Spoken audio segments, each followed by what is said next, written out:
Addressing the annual summit hosted by the World Economic Forum, Ukraine's President Volodymyr Zelensky said that Western supplies of tanks and air defense units should come more quickly and be delivered faster than Russia was able to carry out attacks. Reacting to Ukraine's request, the NATO chief Stoltenberg hinted that members of the alliance are set to announce newer and heavier weapons for the war-torn nation. The announcement comes ahead of a key meeting of the Ukraine Contact Group in Germany.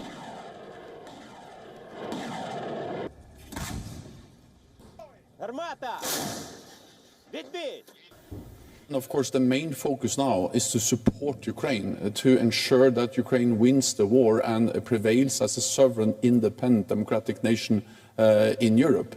And that's the reason why NATO allies partners are providing unprecedented military support to Ukraine, and why I'm traveling around to NATO capitals and calling on them to do even more, and why I welcome the recent announcement of more armor, more advanced air defense systems.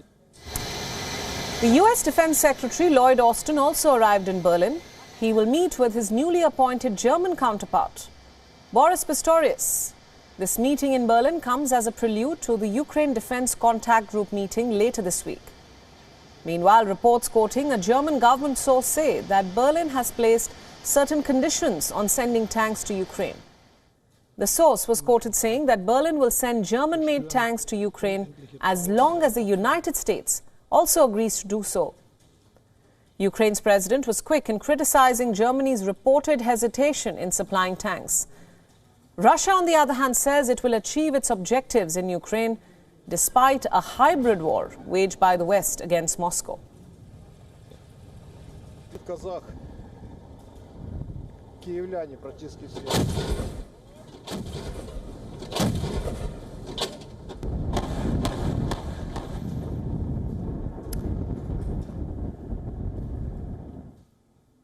Right, so these are updates coming from the Ukraine war at this stage. Ukraine's President Volodymyr Zelensky says that he demands that the West and allies send weapons to Kyiv more quickly and act faster. At least the weapon should be delivered faster than Russia is able to carry out attacks. That is what Volodymyr Zelensky wants.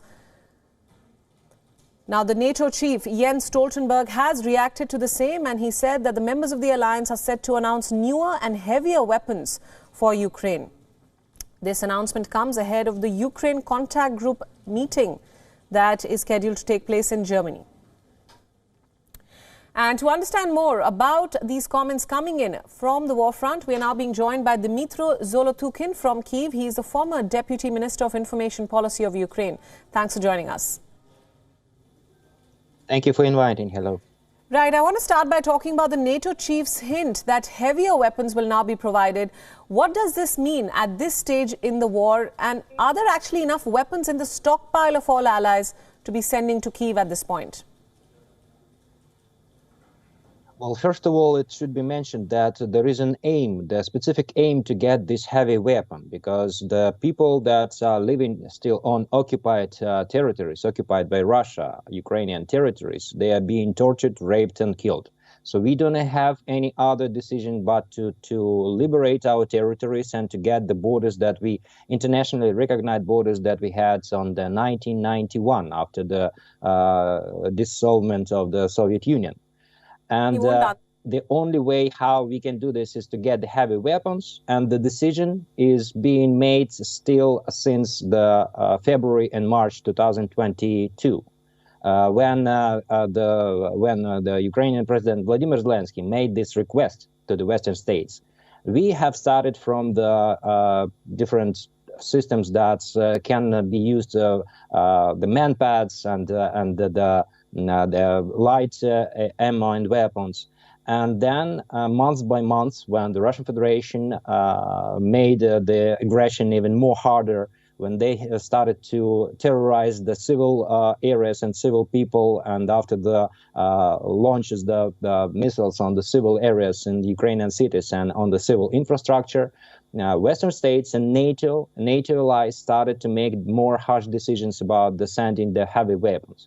Now the Commander-in-Chief of Ukrainian Army, Valery Zaluzhny, In his latest publication, his latest interview in The Economist, the international media, he stated that there is a list of the heavy weapons that we need, and the tanks and armored vehicles are in this list.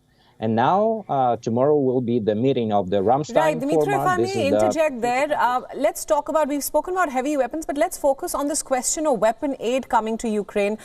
There's also the question that do allies have enough stockpile of weapons to be sending to Kyiv at this point? We're seeing conditions being imposed, like Germany, for one, has said that it's going to put conditions on sending more aid to Ukraine. It said that it will only send tanks once the US does the same. We've also seen the US express frustration in the past at Zelensky. Biden did that. Is there any information on how much stockpile of weapons Ukraine has right now?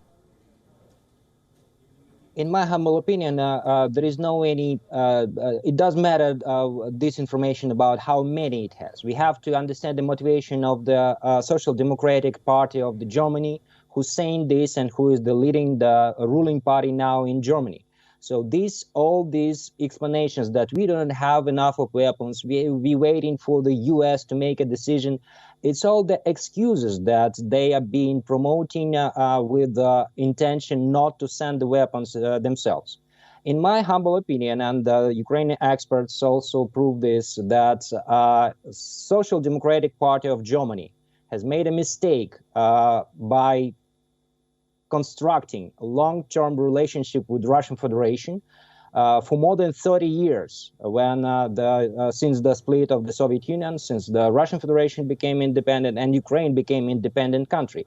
So they thought that building a business with Russian Federation will make the war never happen. They failed, they made a mistake, and they now are willing not to recognize this mistake, saying that we do not want to send these weapons.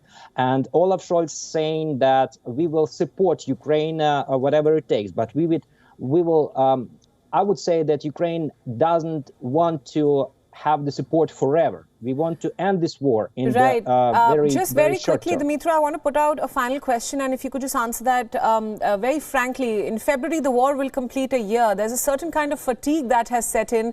Zelensky is still asking for more weapons. Russia says that this is now a hybrid war. So will we see this war end anytime soon, or will weapons keep trickling in for Ukraine? We will see the end of the war very soon if the heavy weapons will be delivered to Ukraine, because now the agenda of the Western states and the world is also, we will support Ukraine, but we don't want Russia to be defeated.